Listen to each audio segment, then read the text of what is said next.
And speaking of the youth movement in 250 Supercross, we're going to have our big interview here with Davi Millsaps, who is working as a coach and trainer for Julien Beaumer right now. But Davi, I first want to mention, I think you were 18 when you won a 250 Supercross title back in 06.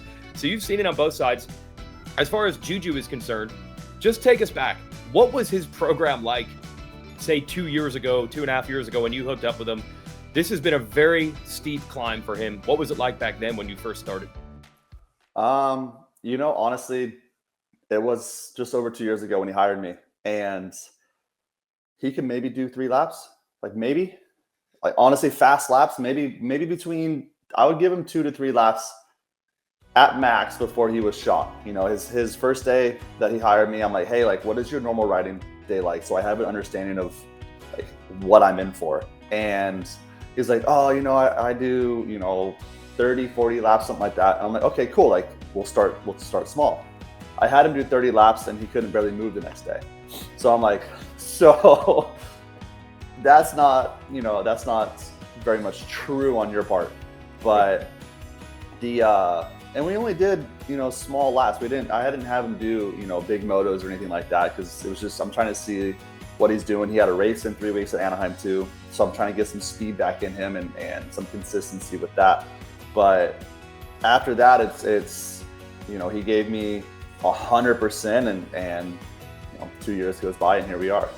So right now, obviously running the red plate, we're focused on how's he going to do this weekend at Glendale? Can he win the title this year?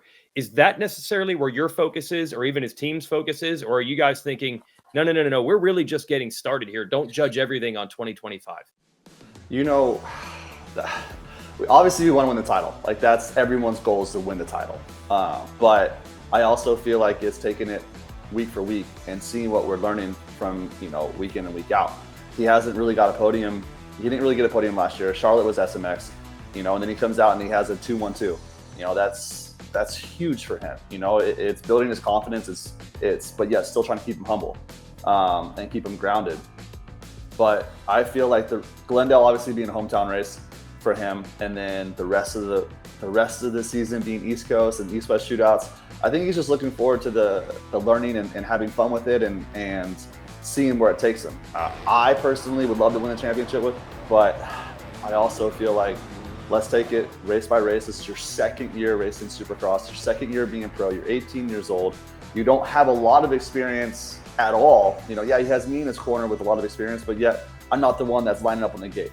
He is. So when that gate drops, what I tell him, go in here, just go whoop, out one side. So, so it's, I think it's just trying to keep everything tight knit and keep pushing and grinding, and where we end up at Salt Lake is where we end up, and we move forward to the next year, no matter what it is.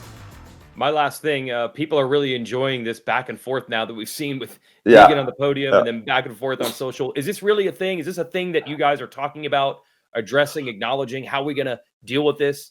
Or you guys just do your own thing? How important is that actually? Because on the outside, it looks like pure fire. I mean, the thing is I don't know. I don't know what Hayden feels. I don't know what Brian's telling him or who's telling him. I know what Julien feels, and I know Julian's having fun with it. I think it's good for the sport. I think it's something that people love and are eating into.